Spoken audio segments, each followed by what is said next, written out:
Hi guys, welcome back to our channel. Today we're going to be making a black forest soap. So Lauren, let's take us through the ingredients. So we're going to start with our water lye solution. So typically you start with distilled water and lye, but in this case we're actually not going to use distilled water.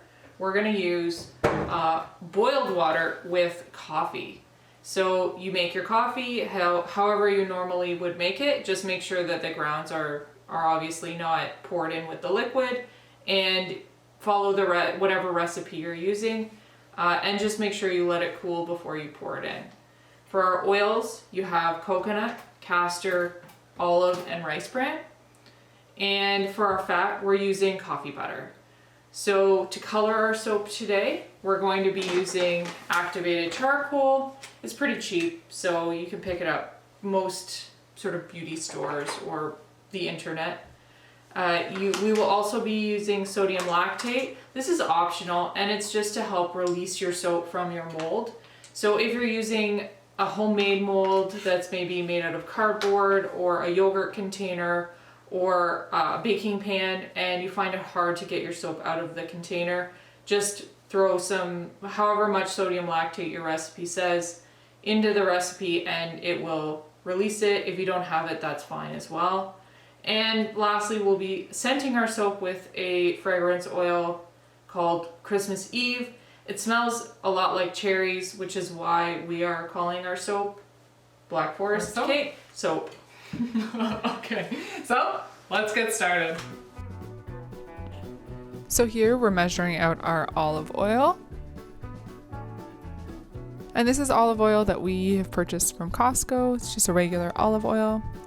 Next, you can see that we're grabbing our rice bran oil.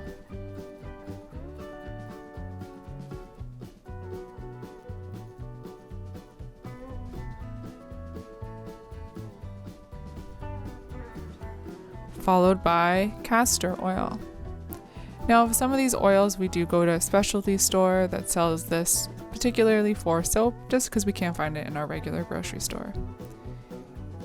Here, we're going to be scooping out our coffee butter.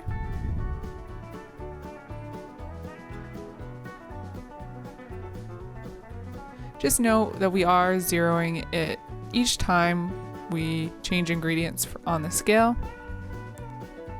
And finally, our coconut oil.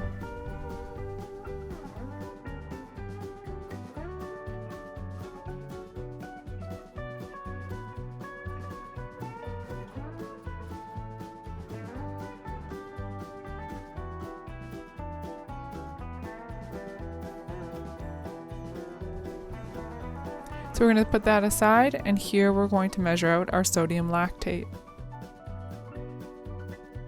We are also going to put that off to the side as well. And finally, we're going to measure out our coffee.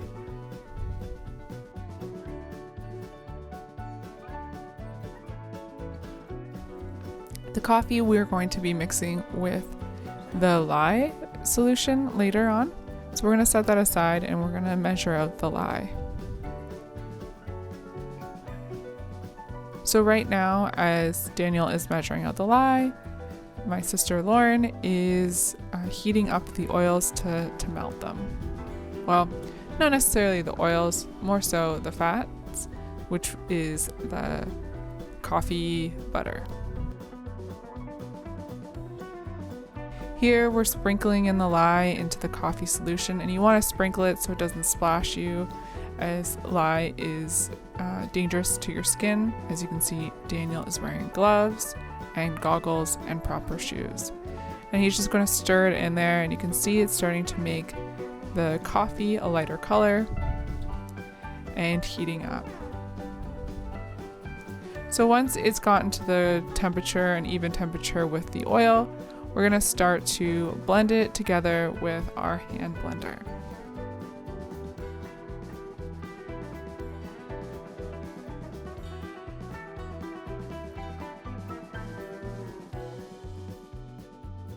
So we're just mixing that with our hand blender.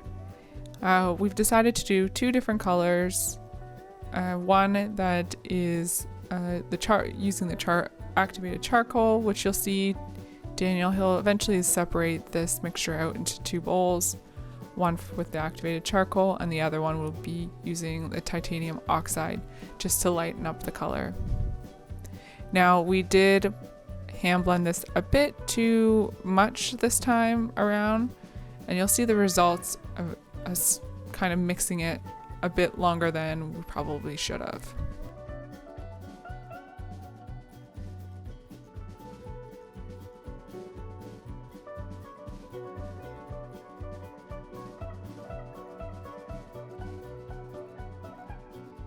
Here you would have seen Daniel added our essential oils, and in that case that was our Christmas Eve essential oil. We've added in the titanium oxide to help make it a bit more of a lighter brown color.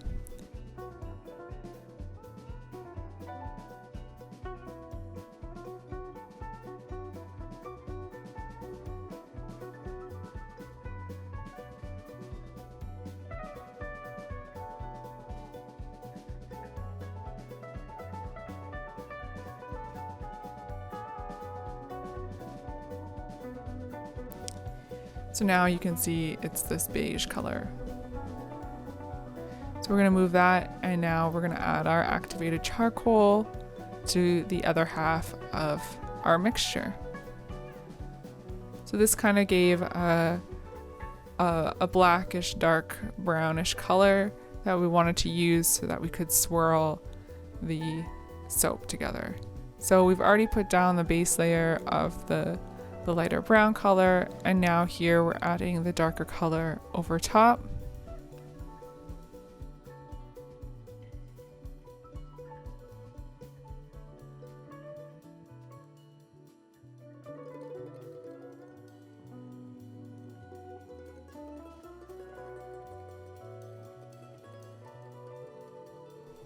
And now we're going to add that lighter brown color to the top again, so that it's kind of a sandwich of light, dark, light browns. And we're going to just smooth it on out.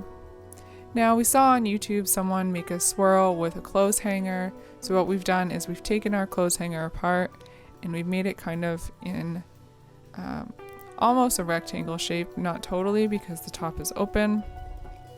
Here you can see the clothes hanger that's been opened. And what we're going to try to do is take it down to the bottom to try to make a swirl underneath. I'd have to say the technique didn't work how we necessarily wanted it to work. You'll see the end result. I don't think it really got to the swirl that we saw on YouTube. It could have been just because it was a bit thicker, our soap, by the end of it.